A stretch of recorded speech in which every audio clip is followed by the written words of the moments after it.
হাজার টাকা ভিজিট। চিকিৎসক তিনি চিকিৎসা সেবা না দিয়েই অসংখ্য রোগী ফেলে রেখেই ডাক্তারের যে ফ্লাইটের সময় হয়েছে কোনো রোগীর কোনো কথা শুনে নাই, এবং রোগীরা বলছে যে স্যার কি হয়েছে, স্যার কোনো কথা না বলে স্যার টোটালি চলে গেছে। এরপর ভোক্তা অধিকার সংরক্ষণ অধিদপ্তর এবং সেনাবাহিনীর টহল দল আজ অভিযান পরিচালনা করছে। অভিযান পরিচালনা করা হচ্ছে নওগাঁ শহরের মুক্তির মোড়ের পিটিআই স্কুল রয়েছে, অপোজিটেই রয়েছে একটি সেলুন। সেলুনটির নাম হচ্ছে মেক ওভার সেলুন। এই সেলুনটি আসলে মূলত পুরুষদের অর্থাৎ তরুণদের জন্য।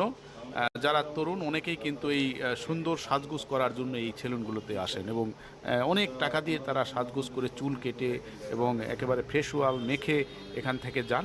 তো যে বিষয়টি এখানে আমরা দেখতে পাচ্ছি যে এই সেলুনে যে অভিযোগটি এসেছে তা হলো বিদেশি প্রোডাক্ট, স্কিন ব্যবহার করার জন্য প্রোডাক্ট এখানে ব্যবহার করা হয় এবং বিদেশি পণ্য হিসাবেই সেটা কি দেখানো হয়।